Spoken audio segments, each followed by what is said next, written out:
النهارده يا جماعة جايب لك طريقة ضبط إعداداتك في لعبة بابجي من الصفر للناس المبتدئين والناس اللي هي فاكرة نفسها اللي بتلعب بابجي ومحترفين. في إعدادات يا جماعة احنا بنلعب بتكون غلط، انت بتكون مشغلة عندك، ودي هي سبب مشكلة ضياع الإيم، عدم ثبات الاسكوب، ضبط فريماتك. كل ده هقولهولك في الفيديو بتاع النهارده. وجايب لك فيديو ليا من فايتات ليا من رانك كونكر، وفايتات ضد مشاهير من التيك توك واليوتيوب زي ميليو روسيس، رايدن، احمد جيمنج، الناس اللي بتلعب ببجي. بس انا حاطط لك فيديو واحد، لو لقيت التفاعل على الفيديو ده هنزل لك فايتات بيني وبين ميليو روسيس ورايدن وغيره ايا كان.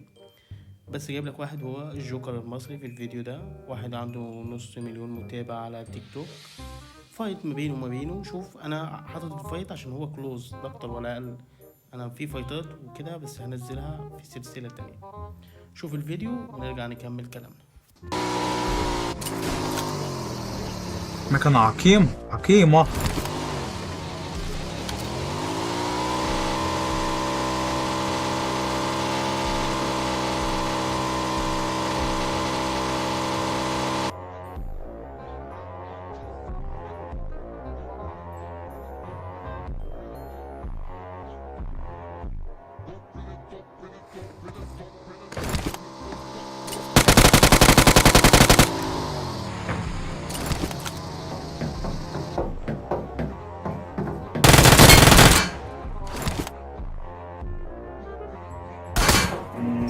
يا جدعان بصوا يا جدعان اللعب. طب انا عندي تحدي يا جدعان يا اللي بيستريموا، ايه القرف ده؟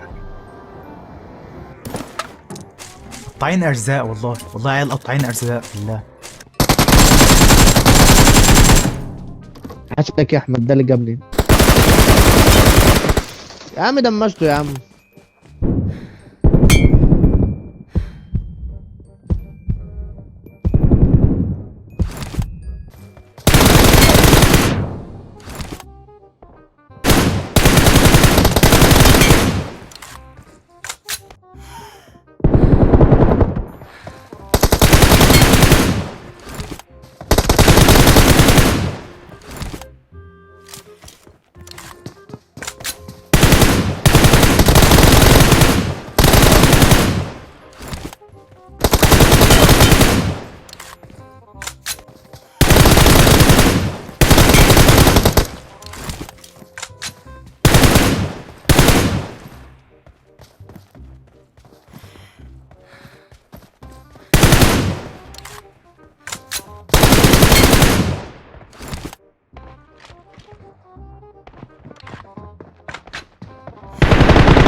Watch out! سبحتنا يا احمد، سبحتنا. لا ايش دعوة. عاش. ايه ده ايه القرف ده؟ من وين؟ غدر يا عم، ايه القرف ده يا اسطى؟ ده اخر جيم يا اسطى، والله بكره اللعبه اول الموسم. عاش عليك يا اسطى يا ابني، ما عيال الكنبيه.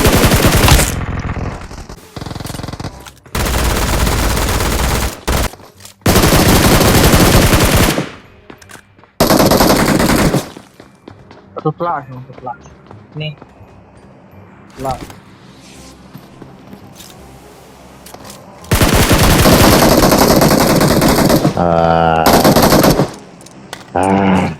منور.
سكواد تاني ضاح عارف سكواد.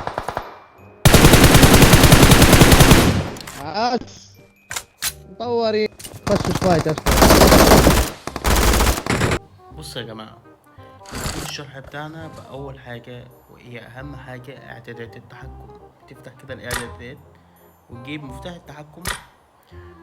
أنه بقى إعداد في دول يفضل تلعب من وجهة نظري ورأيي الشخصي، واللي أنا شايف بيه أغلب اللعيب منهم ابن سوريا رايدن ميليون روسيس. سيبك بقى من جماعة المحاكي والناس اللي بتقولك مخطط 3 ده أحسن. مخطط 1 للناس اللي بتلعب من 3 صوابع فيما أعلى، مخطط 1 يكون أفضل. أما لو بتلعب صباعين فيفضل ليك مخطط 3. تيجي فاتح الإعدادات كده، أول حاجة لازم تقفلها. عندك إعدادات إطلاق النار، وضعية إطلاق النار بالقوس اعملها ضغط، مش هطول عليك. عرض زر إطلاق النار الأيسر اعمله تشغيل، بس خد ملحوظة ما تحطش الزرين فوق بعض، خلي واحد بس اللي هو زر إطلاق النار ده، خلي واحد بس عندك، تضغط على واحد، ما تحطش الاتنين فوق بعض، ده بيضيع مسار الطلق لو حطيت الاتنين فوق بعض. ودي معلومة اتأكدت منها، أنا كنت عاملها وكان غلط كبير مني. تاني حاجة عندك إعدادات المنظار، تدوير كاميرا ال EDS دي يعمل لها تحطيل يا جدعان. ديت لما تيجي تدوس على السكوب كده، لو فعلتها هو بيحرك الكاميرا ممكن انت لو صباعك جعلك على السكوب يحرك الكاميرا بدون قصد، فيفضل تقفلها لعبة الجيروسكوب مثلا. عندك وضعية اطلاق النار، في عندك مختلطة واضغط باستمرار واضغط، يفضل اضغط باستمرار، دي بتنقلك تاني في الاحتراف، نقلة تانية في الاحتراف. يعني بصوا يا جدعان، لما كل لاعب بيخش عليا كده زي ما انت شفتوا شفت في الفيديو، انا بشوف اي لاعب يعني بخطفه بيجي عليا كده بعمل له بيك سريع. هي دي سر البيك السريع، شايفين؟ لو اللاعب اللي قدامي مش هيلحق يشوفه، اللاعب بيك بس مجرد ما المس البيك بيعمل بيك سريع ويرجع. ده سر البيك.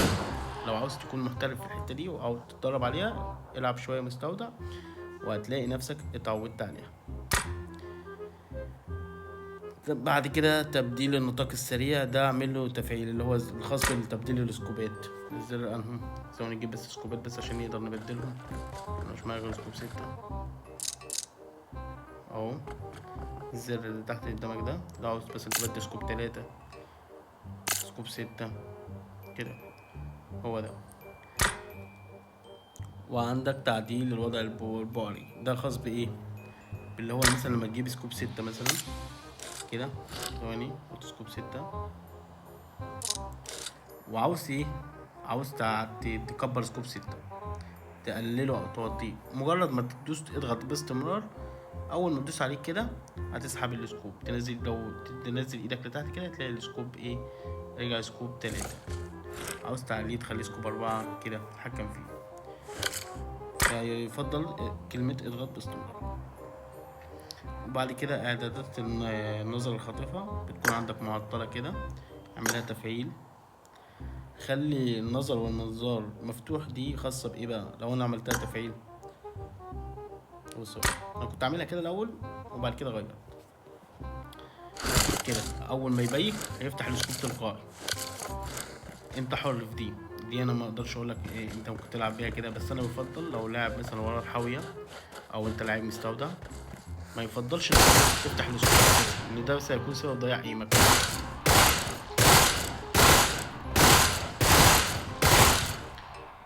يعني يفضل ليا انا اعملها تحتي وضع الانحناء. اضغط باستمرار، ما تخليهاش مختلطة ولا اضغط، هي بتكون عندك اضغط، خليها اضغط باستمرار. تدوير كاميرا الايد، تدوير الكاميرا اثناء الانحناء اعمل لها تحطيل. دي اول اعدادية. طبعا لو بتلعب جيروسكوب طبعا بتخليه 90 فريم. تيجي عند الحساسية، انا هسيب لك حساسيتي. لو بتلعب جيروسكوب يفضل انك تلعب جيروسكوب او بدون الجيروسكوب. انا عندي شوف اعداداتي الناس اللي عاوزة الحساسية. دي العدسة الكاميرا، بدل الصورة شوف الحساسية. بس لو عملت الاعدادات دي ومشيت عليها والله العظيم اوعدك هتتنقل نقلة تانية في الاحتراف. ودي اعداداتي اللي بلعب بيها، وهسيب لك كود اعداداتي في اسفل الفيديو. يلا سلام.